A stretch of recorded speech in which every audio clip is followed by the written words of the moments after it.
nessa época da pandemia, nós vemos como nós, seres humanos, somos frágeis no campo das percepções e avaliação do que percebemos. E o enquadramento em categorias de conhecimento e de valor daquilo que nós estamos conseguindo captar do mundo pelas nossas lentes ideológicas, idiosincráticas, tudo isso. Nosso modo de ser próprio, de acordo com o nosso estágio evolutivo, de acordo com o quanto nós conseguimos acumular até agora. Nessa época da pandemia está muito claro. Pessoas, grupos inteiros protestando contra o que é uma proteção para elas. Se algo não for feito urgentemente em termos de contenção de contágio, antes que haja vacinas eficazes para a prevenção da infecção ou medicamentos eficazes para o tratamento para aquelas e aqueles que já foram contaminados, nós precisamos de ter contenção. Contenção do contágio, pelo distanciamento social, pelo isolamento parcial, total, quanto possível. Vejam, a questão de higiene. Nós estamos na época da sanitização há muitos anos, mas é uma era que vem se estabelecendo aos poucos. Desde o início da década passada, em nossa residência, por exemplo, nós usamos álcool em gel. Se não álcool em gel, usamos sabonetes sanitizantes, aqueles que já têm os elementos sanitizadores dentro da fórmula no sabonete, porque o álcool em gel não substitui sabonete. Para a parte química, por exemplo, de gordura, substâncias químicas, o sabonete tem essa função. Mas a parte bactericida do sabonete comum é muito fraca. Então, alguns sabonetes especiais incluem o elemento da sanitização. Houve a época da higiene apenas, e nós passamos a era da sanitização. Mas aí precisamos de uma pandemia para isso. Só que isso aconteceu lá atrás. Florence Nightingale, já que estão condenando enfermeiros e enfermeiras e profissionais de saúde. Gente, o que é isso? Atacar profissionais de saúde? Nós estamos com a cabeça onde? Isso é um despautério completo. Isso é um descalabro. O que eu falo mais? Tem que usar palavras pomposas, né? É um desatino completo. São os profissionais que estão ali de frente, por excelência. Há muitas atividades essenciais, mas os profissionais de saúde estão enfrentando todos os dias uma cepa de um coronavírus que, quanto mais se estuda sobre, mais se descobrem efeitos lesivos que ele pode gerar. Enquanto isso, as visões mais otimistas sobre vacinas eficazes e medicamentos eficazes, as mais otimistas estão dizendo que até o final desse ano nós teremos alguma coisa. Florence Nightingale, se eu não me falha a memória agora, viveu entre o ano, olhem só, entre os anos de 1820, então significa 2 séculos, né? E 1910, isso sempre chamou a atenção, porque ela desencarnou, ela veio a óbito, faleceu no ano de nascimento de Chico Xavier. A Dama da Lamparina. Ela se celebrizou na Guerra da Crimeia. Se eu não me engano, foi 1852, 1852 e 1853. Ela dormia 2 horas por noite. São as narrativas comuns da época. Os rapazes, vocês imaginam uma época como aquela? O que era ficar ferido? Sem, às vezes, de qualquer recurso, nenhum recurso analgésico. Essa senhora ficava jovem na época, carregando a lamparina, e os hospitais de campanha, as tendas, os rapazes acordados com dor, ficavam esperando aquele vulto aparecer, carregando a lamparina, e era a esperança deles. Ela mesma virava à noite, vistoriando cada tenda dos hospitais de campanha, para verificar se estava tudo limpo. Muito antes de Pasteur descobriu os micro-organismos. E quando uma das mecas da ciência da época, talvez fosse mesmo a meca da ciência, Paris, ele foi apresentar a público, chama a 53 a 56, obrigado, tem uma correção então, entre 1853 e 1856, não, beleza, isso a gente corrige na hora. Não tem muita importância, né? Vocês me perdoam essa falha de dados, né? De números, né? Isso acontece com frequência. Bem, na década de 1850, gente, vocês olhem só, Pasteur, francês, médico, pai da microbiologia, chama todos os seus detratores para provar que os micro-organismos existiam, que os patógenos geravam enfermidades por infecções, etc. Então, aquelas enfermidades que são infecciosas, que existem enfermidades congênitas, não vamos entrar nessa questão, que o assunto é esse.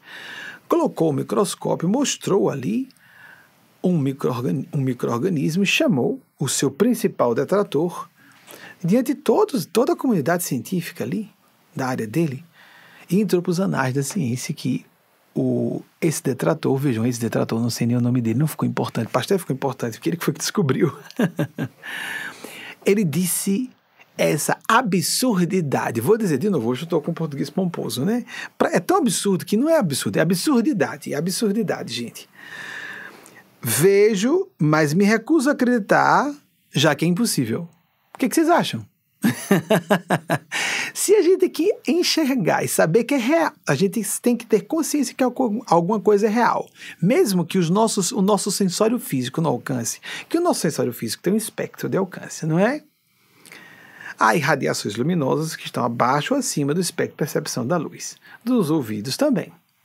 Todo mundo que tem um cãozinho em casa sabe que o cãozinho começa a ouvir antes que nós ouçamos.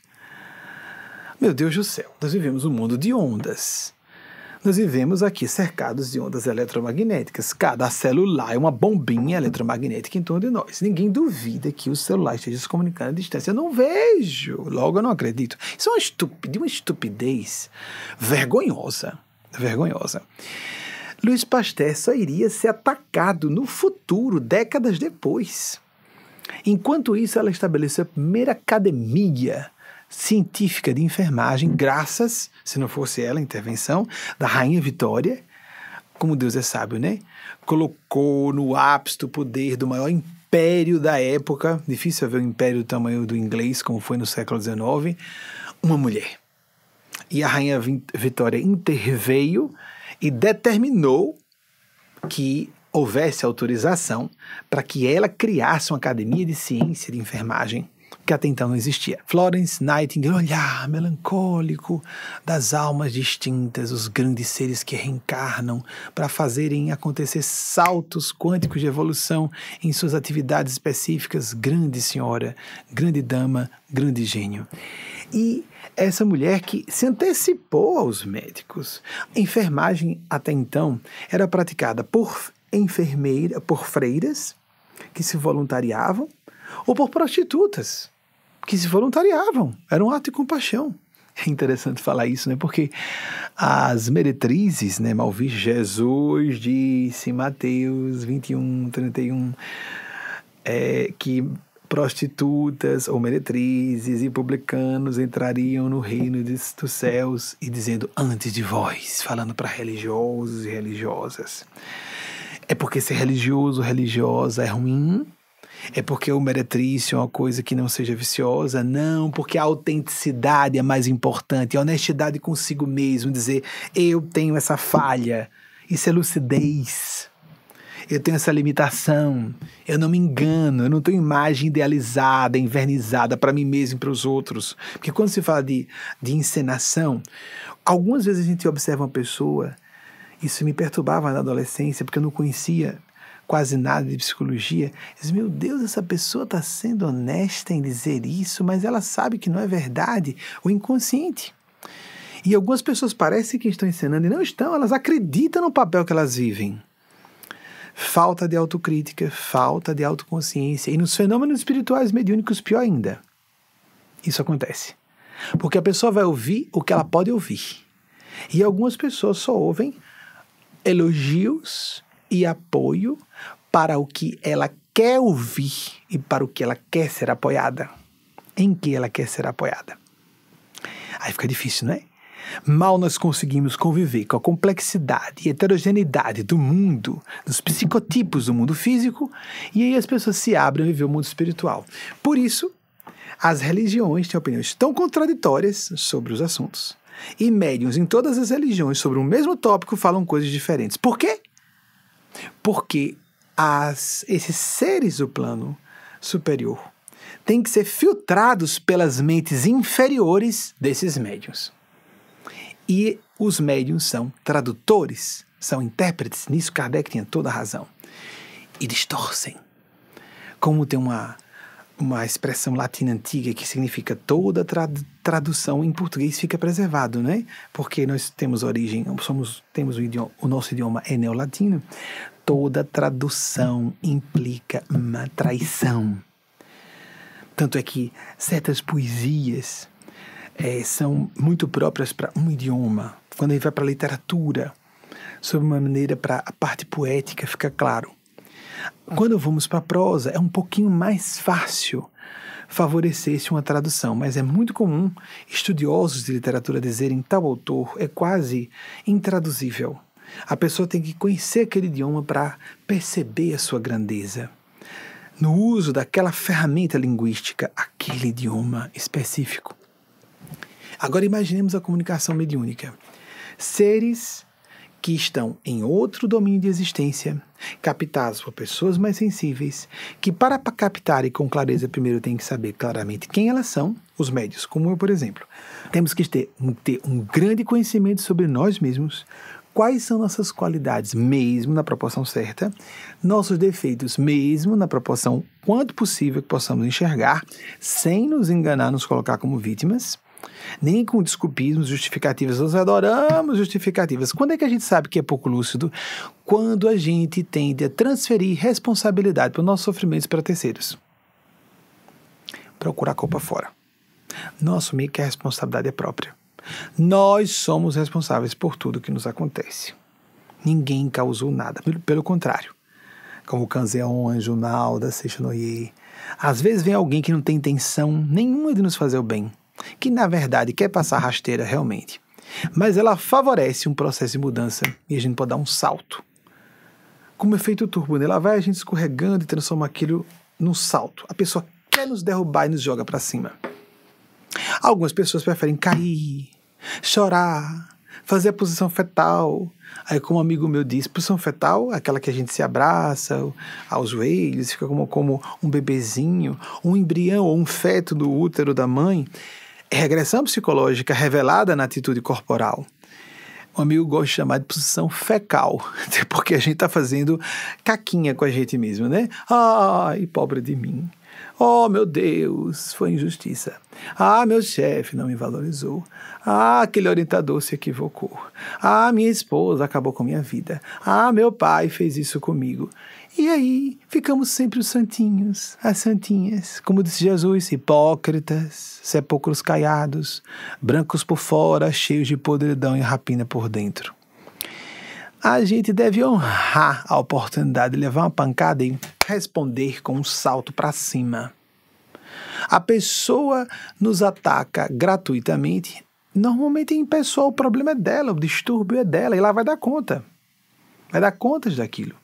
Adolf Hitler fez um bem enorme à humanidade sem mérito nenhum. Nenhum. Ele era um representante das forças do mal, mas acabou pulverizando os terríveis impérios europeus, aquele vício, como podemos dizer, de vampirismo civilizatório, de as grandes nações europeias colonizarem, não, invadirem, parasitarem países na África, na Ásia e nas Américas. Ele arrebentou com aquilo tudo, aquele egocentrismo, aquele etnocentrismo europeu. Aquela ideia, quando falei do Império Britânico, nós estamos civilizando o mundo, coisa nenhuma, estavam dominando o mundo e sugando as riquezas do mundo inteiro. Aconteceu conosco com o Império Português, foi uma das questões que geraram o movimento separatista do Brasil, o ouro, a prata do Brasil, todo indo para a coroa portuguesa. Isso foi feito por todas as grandes nações europeias do passado. Mas a Europa resistente, violenta, belicosa, século sobre século, quanto mais brancos, mais tarados. Permitam dizer, estou em pele branca, aproveito. Que a gente vê, né? Pessoa loura, branca, olho azul, é celeste, não é? Tem muita gente loura de olho azul que é um doce de pessoa. Maria Cristo, das vezes que Eugênia Spazia me mostrou, porque ela tem que intermediar, aparece dessa forma. Mas já apareceu como oriental. Mas ela aparece também com aspectos indígenas. Mas aparece como negra, porque não tem forma. O corpo não importa, mas considerarmos superior, não. E se quisermos para combatermos o racismo, que é por isso que é importante esse chamado de discriminação positiva, se quisermos combater o racismo, vejamos. Se a questão é corpo, onde existe realmente necessidade de força bruta, força física, os negros e negras estão sempre à frente, não é? E quando se trata dos brancos, muito brancos, como por exemplo, quanto mais para o norte, melhor, não é? Foram os bárbaros que acabaram com o Império Romano. O bárbaro veio de uma zombaria dos latinos refinadíssimos em sua cultura, que não era só romana, era greco-romana, porque era um idioma tão primitivo que eles ficavam zombando com bar. Nem tinham sofisticação fonética. Pois esses bárbaros invadiram o Império Romano e destruíram com a Roma sofisticadíssima em várias tecnologias, inclusive de administração, o know-how de direito, até hoje o direito romano estudado nas faculdades de direito. Foram depois os Vikings, aterrorizando a Europa cristã medieval, e coroaram com a despedida espetacular do horror do nazismo. Agora, não tem nem 100 anos ainda. Nós completamos nesse ano jubileu, vamos chamar assim, de quê? De diamante? 75 anos esse ano que acabou a Segunda Guerra Mundial. Quase acaba com a humanidade, porque a tecnologia nuclear estava sendo criada ali, nos dois lados ao mesmo tempo, nos Estados Unidos e na Alemanha. Felizmente sequestraram alguns cientistas. Sequestro do bem, né, gente? Já pensou se Hitler tivesse a bomba atômica antes de Roosevelt? Horrível que haja tecnologia nuclear. Então, nesse momento de crise, de angústia, lembremos também, vamos lembrar outra pessoa, Mahatma Gandhi. Também você pode procurar uma imagem com proteção, a utilização, liberação de direitos autorais. Se eu não me engano, ele nasceu em 1869 e desencarnou em 1948. É bom a gente ter essas datas em mente para ter uma noção da época em que a pessoa falou isso. Mahatma Gandhi, que estava submetido ao horror, agora eu entendi porque os espíritos querem que eu fale, do Império Britânico. Três séculos de invasão britânica na Índia. Aqui estamos em antigas colônias inglesas, vocês estão lembrados, né? É porque foram as primeiras a se rebelarem. As colônias aqui, do Nordeste norte-americano um pouquinho para o Sul. Que aqui o Nordeste é a parte mais desenvolvida nos Estados Unidos, como você sabe, mais antiga, tradicional, etc. Por assim dizer. O Oeste também é extremamente desenvolvido, tem uma região no Norte, com Chicago, Illinois, etc. Chicago fica no estado de Illinois. Então, Mahatma Gandhi disse algo extraordinário. O amor de um homem, de um ser humano. Eu não acho que é homem não, viu, gente? Ser humano. É que espancava a mulher, não é? Porque tem gente que coloca Gandhi no nível de Jesus. Foi um grande estadista, um brilhante, foi responsável pela libertação e independência da Índia. Na época certa, aproveitou, foi um bom oportunista, no melhor sentido da expressão histórico, porque o Império Britânico a Inglaterra, o Reino Unido estava destroçado depois da Segunda Guerra Mundial, tinha sofrido as consequências da depressão dos anos 1930 após o crash da Bolsa de Valores de 1929 e de quebra ainda tinha tido a Primeira Guerra Mundial com a pandemia de 1918. Então, 3 décadas de, vamos dizer, de uma quebradeira de forças que fez com que em 48, 3 anos depois, apenas nesse períodozinho, foi quando ele desencarnou, 48. Nesse período, ele ajudasse a Índia a surgir das próprias cinzas da invasão. Mahatma Gandhi disse uma coisa extraordinária. Esse amor de uma pessoa pode neutralizar o ódio de milhões. Então não nos sintamos lobos solitários no sentido de defender o bem, né? Usar a nossa agressividade. A agressividade é uma coisa de Deus. Ser firmes, ser diretos, ser objetivos, se possível com elegância, mas ser firmes, ser diretos, não há líder sem agressividade. É uma coisa considerada no Brasil, é bonitinho não ser agressivo, né? Eu superei a raiva.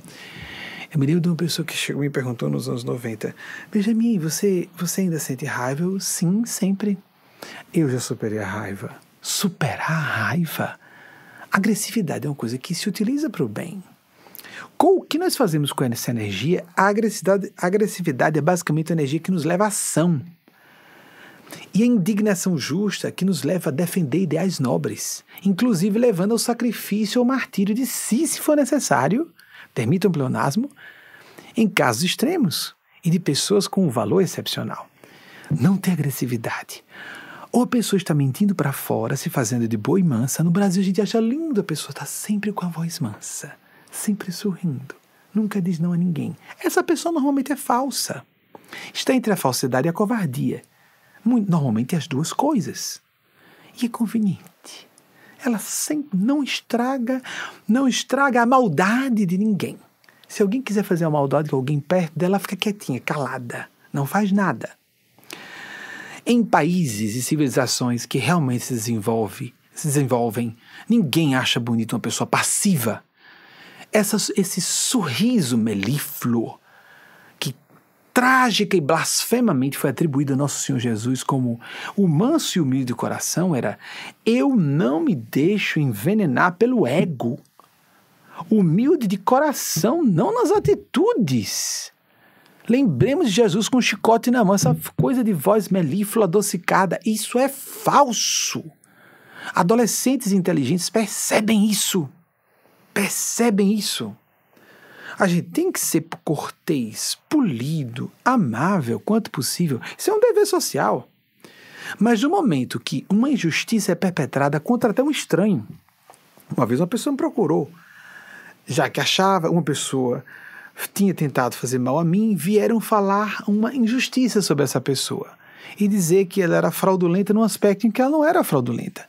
Eles, olha, eu acho que você está falando isso porque sabe que essa pessoa tentou me atacar, mas o que você está dizendo sobre essa pessoa é uma inverdade. Aí eu fiz isso para ser bonzinho, para ser apoiado pelo céu? Não, por respeito à minha consciência. Como assim pactuar com a mentira?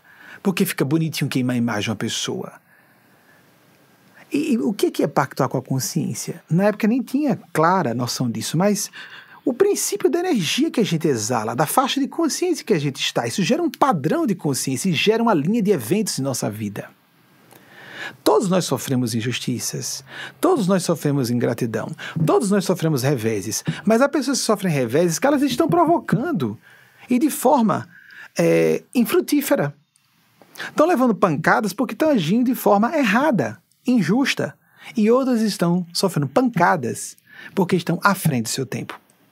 Há o sofrimento de quem está na margem, na média evolutiva, os que estão na margem de baixo, que esse sofrimento é necessário para que elas evoluam, e há pessoas que sofrem porque estão na margem de cima da média evolutiva. Há sofrimento, sofrimento e sofrimento. Como nós queremos sofrer?